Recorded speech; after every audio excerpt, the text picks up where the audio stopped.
Yo, what is up? It's finally week 3 of the post Makati meta. And before we get to the meta itself, let's talk about the PvE Gauntlet. So, the first PvE Gauntlet happened last week at the Games Haven Anonas. So, here are some photos of the players. So, Edward Sudan and RJ Alcantara, they help with the piloting of the Chrome decks because this gauntlet had apparently 2 to 3 rounds, and there was one instance where they played heroic. So they both piloted the chrome decks for the heroic portion. And as for the results, well, you're not gonna believe this. I didn't expect it either. When I heard about it, I thought I was crazy because my some of the builds I thought for it actually worked.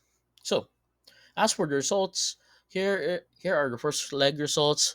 Players Wilbert Wu, Jasper Villion, Edison Kurameng, and Nolly Bendulo won top 4 for the first gauntlet with Weber, Moxie V1, Genesis, and Magnet V2. Okay, Moxie V1, Genesis, Magnet V2, yeah, they're capable of beating Chrome. But Weber, with his kit, with his grenade specialty, I didn't believe it would work. So, Weber uses grenades, which is useless against minions because they are technically not clash cards. But apparently, this contender was able to provide the most support in the game, if I am not mistaken. And the Weber Moxie tandem, they just keep on buffing each other. So Moxie just plays the Hunter Specialist, Moxie 2-1, search for a card or a weapon, while Weber just plays it recalls Weber that just buffs Alpha Hunters and Earth cards. And yeah, but apparently, the Weber player told me that there were grenades in this deck.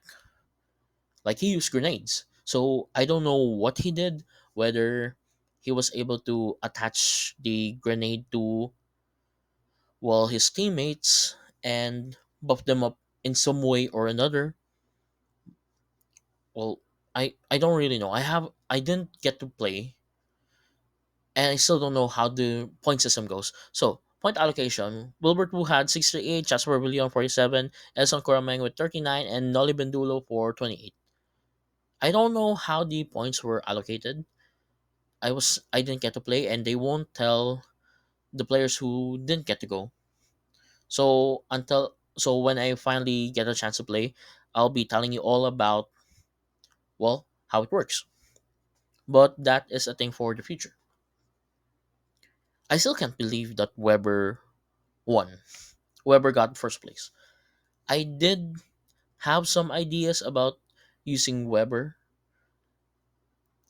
but it's more of, well, impeding your teammates rather than supporting them. But I guess you can use Weber, the grenades with, let's say, torque.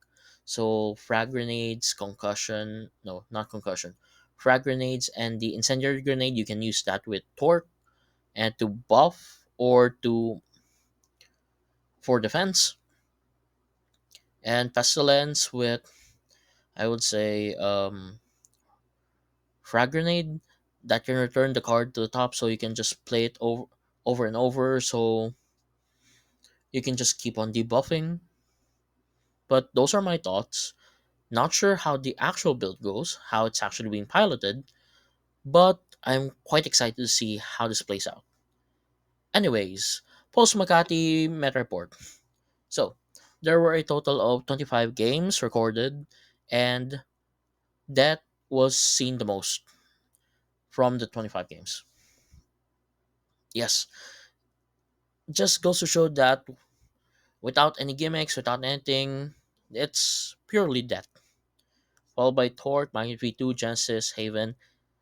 Not much of a difference from last week's. Well, we also see some new additions. So War V1 won some more. Clarity V1 This is the first time we see this one. Kilimanjaro, Cowling, and Avenging Guy. Flair. I believe the Flair contender, the player who used this Flair, actually won first place in a recent event, in a recent casuals. Yeah, Flair won in recent casuals, first place, and if I remember correctly, they beat Magnate and Genesis along with Death.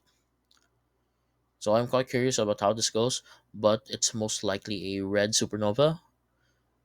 But I can't really assume because I haven't seen the deck.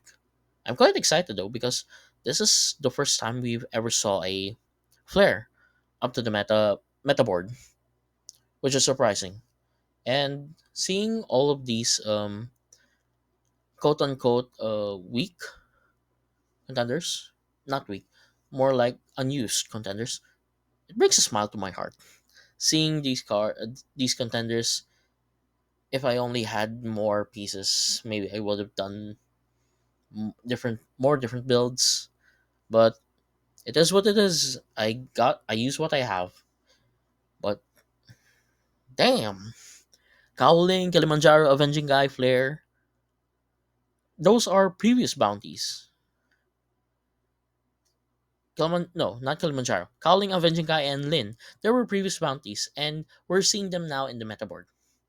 I'm quite happy. But that is all for the Makati report.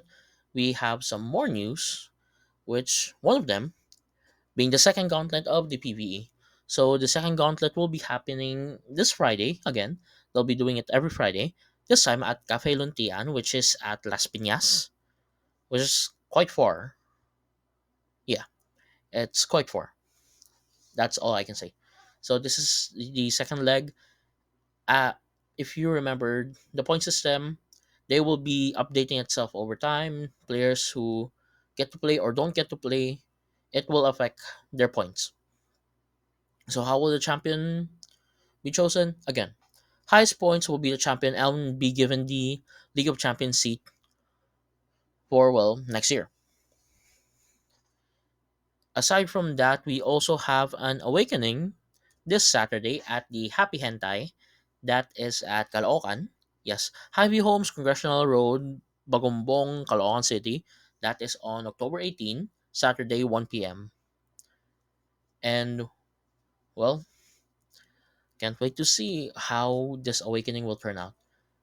I think I think the set 6 cards will be arriving soon, and some might be using them. I don't know.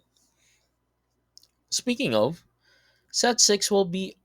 Hopefully, I'll be getting my set 6 cards sometime soon, and I'll be posting a video about it. Unboxing, let's go. And some packs for the shorts. Can't wait. But, anyways, PvE Gauntlet on Friday, Awakening on Saturday. Quite a few events happening this time. Anyways, that is all from me. Thank you so much for watching. Have a good day. Take care of yourselves and see you on the next one. Goodbye.